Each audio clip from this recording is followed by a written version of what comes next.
18ஆம் அதிகாரம். சோர்ந்து போகாமல் எப்பொழுதும் ஜெபம் பண்ண வேண்டும் என்பதை குறித்து அவர்களுக்கு அவர் ஒரு உவமையை சொன்னார். ஒரு பட்டணத்திலே ஒரு நியாயாதிபதி இருந்தான். அவன் தேவனுக்கு பயப்படாதவனும் மனுஷரை மதியாதவனுமாயிருந்தான். அந்த பட்டணத்திலே ஒரு விதவையும் இருந்தாள். அவள் அவனிடத்தில் போய், எனக்கும் என் எதிராளிக்கும் இருக்கிற காரியத்தில் எனக்கு நியாயம் செய்ய வேண்டும் என்று விண்ணப்பம் பண்ணினாள். வெகுநாள் வரைக்கும் அவனுக்கு மனதில்லாதிருந்தது. பின்பு அவன், நான் தேவனுக்கு பயப்படாமலும் மனுஷரை மதியாமலும் இருந்தும் இந்த விதவை என்னை எப்பொழுதும் தொந்தரவு செய்கிறபடியினால் இவள் அடிக்கடி வந்து என்னை அலட்டாதபடி இவளுக்கு நியாயம் செய்ய வேண்டும் என்று தனக்குள்ளே சொல்லிக் கொண்டான் என்றார். பின்னும் கர்த்தர் அவர்களை நோக்கி, அநீதியுள்ள அந்த நியாயாதிபதி சொன்னதை சிந்தித்துப் பாருங்கள். அந்தபடியே தேவன் தம்மை நோக்கி இரவும் பகலும் கூப்பிடுகிறவர்களாகிய தம்மால் தெரிந்து கொள்ளப்பட்டவர்களின் விஷயத்தில் நீடிய பொறுமையுள்ளவராயிருந்து அவர்களுக்கு நியாயம் செய்யாமல் இருப்பாரோ? சீக்கிரத்திலே அவர்களுக்கு நியாயம் செய்வார் என்று உங்களுக்கு சொல்லுகிறேன். ஆகிலும் மனுஷகுமாரன் வரும்போது பூமியிலே விசுவாசத்தை காண்பாரோ என்றார். அன்றியும் தங்களை நீதிமான்கள் என்று நம்பி மற்றவர்களை அற்பமாய் எண்ணின சிலரை குறித்து அவர் ஒரு உவமையை சொன்னார். 2 மனுஷர் ஜெபம் பண்ணும்படி தேவாலயத்துக்கு போனார்கள். ஒருவன் பரிசேயன், மற்றவன் ஆயக்காரன்.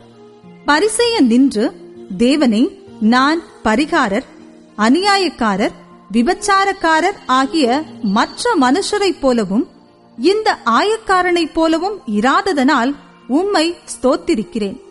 வாரத்தில் 2 தரம் உபவாசிக்கிறேன், என் சம்பாத்தியத்திலெல்லாம் தசமபாகம் செலுத்தி வருகிறேன் என்று தனக்குள்ளே ஜெபம் பண்ணினான்.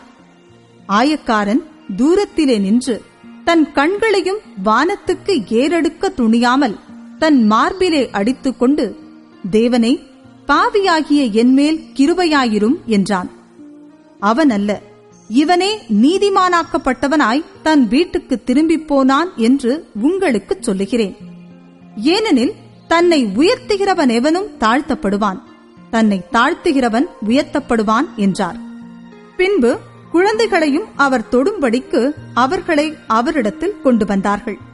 சீஷர்கள் அதைக் கண்டு கொண்டு வந்தவர்களை அதட்டினார்கள்.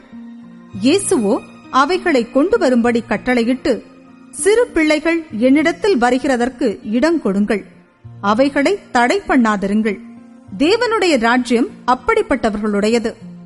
எவனாகிலும் சிறு பிள்ளையைப் போல் தேவனுடைய ராஜ்யத்தை ஏற்றுக்கொள்ளாவிட்டால் அதில் பிரவேசிக்க மாட்டான் என்று மெய்யாகவே உங்களுக்கு சொல்லுகிறேன் என்றார்.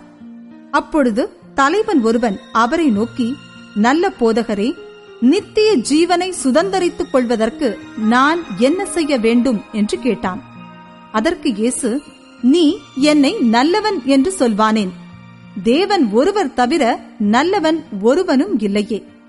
விபச்சாரம் செய்யாதிருப்பாயாக, கொலை செய்யாதிருப்பாயாக, களவு செய்யாதிருப்பாயாக, பொய்சாட்சி சொல்லாதிருப்பாயாக, உன் தகப்பனையும் உன் தாயையும் கனம் பண்ணுவாயாக என்கிற கற்பனைகளை நீ அறிந்திருக்கிறாயே என்றார். அதற்கு அவன், இவைகளையெல்லாம் என் சிறு வயது முதல் கைக்கொண்டிருக்கிறேன் என்றான். இயேசு அதை கேட்டு, இன்னும் உன்னிடத்தில் ஒரு குறைவு உண்டு. உனக்கு உண்டானவைகளை எல்லாம் விற்று தரித்திரருக்கு கொடு, அப்பொழுது பரலோகத்திலே உனக்கு பொக்கிஷம் உண்டாயிருக்கும். பின்பு என்னை பின்பற்றி வா என்றார். அவன் அதிக ஐசுவரியம் உள்ளவனானபடியினால் இதைக் கேட்டபொழுது மிகுந்த துக்கமடைந்தான். அவன் மிகுந்த துக்கமடைந்ததை இயேசு கண்டு, ஐசுவரியமுள்ளவர்கள் தேவனுடைய ராஜ்யத்தில் பிரவேசிப்பது எவ்வளவு அரிதாயிருக்கிறது. ஐசுவரிவான் தேவனுடைய ராஜ்யத்தில் பிரவேசிப்பதை பார்க்கிலும் ஒட்டகமானது ஊசியின் காதிலே நுழைவது எளிதாயிருக்கும் என்றார். அதை கேட்டவர்கள், அப்படியானால் யார் ரட்சிக்கப்படக்கூடும் என்றார்கள். அதற்கு அவர், மனுஷரால் கூடாதவைகள் தேவனால் கூடும் என்றார். அப்பொழுது பேதுரு அவரை நோக்கி, இதோ நாங்கள் எல்லாவற்றையும் விட்டு உம்மை பின்பற்றினோமே என்றான். அதற்கு அவர், தேவனுடைய ராஜ்யத்து நிமித்தம் வீட்டையாவது, பெற்றாரையாவது, சகோதரரையாவது, மனைவியையாவது, பிள்ளைகளையாவது விட்டுவிட்ட எவனும் இம்மையிலே அதிகமானவைகளையும் மறுமையிலே நித்திய ஜீவனையும் அடையாமற் போவதில்லை என்று மெய்யாகவே உங்களுக்கு சொல்லுகிறேன் என்றார். பின்பு அவர் 12 தம்மிடத்தில் அழைத்து, இதோ எருசலேமுக்கு போகிறோம், மனுஷகுமாரனை குறித்து தீர்க்கதரிசிகளால் எழுதப்பட்டவைகளெல்லாம் நிறைவேறும். எப்படியெனில் அவர் புறஜாதியாரிடத்தில் ஒப்புக்கொடுக்கப்பட்டு பரியாசமும் நிந்தையும் அடைந்து துப்பப்படுவார். அவரை வாரினால் அடித்து கொலை செய்வார்கள். 3ஆம் நாளிலே அவர் உயிரோடே எழுந்திருப்பார் என்றார். இவைகளில் ஒன்றையும் அவர்கள் உணரவில்லை. அவைகளின் பொருள் அவர்களுக்கு மறைவாயிருந்தது. அவர் சொன்னவைகளை அவர்கள் அறிந்து கொள்ளவில்லை. பின்பு அவர் எரிகோவுக்கு சமீபமாய் வரும்போது ஒரு குருடன் வழியருகே உட்கார்ந்து பிச்சை கேட்டுக் கொண்டிருந்தான். ஜனங்கள் நடக்கிற சத்தத்தை அவன் கேட்டு, இதென்ன என்று விசாரித்தான். நசரேயனாகிய இயேசு போகிறார் என்று அவனுக்கு அறிவித்தார்கள்.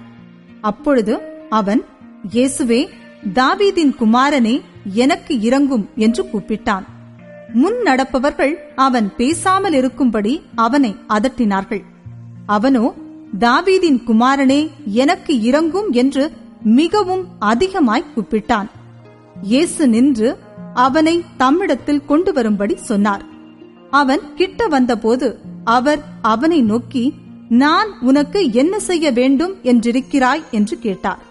அதற்கு அவன், ஆண்டவரே, நான் பார்வையடைய வேண்டும் என்றான். இயேசு அவனை நோக்கி, நீ பார்வையடைவாயாக, உன் விசுவாசம் உன்னை ரட்சித்தது என்றார். உடனே அவன் பார்வையடைந்து தேவனை மகிமைப்படுத்திக் கொண்டே அவருக்கு பின் சென்றான். ஜனங்கள் எல்லாரும் அதைக் கண்டு தேவனை புகழ்ந்தார்கள்.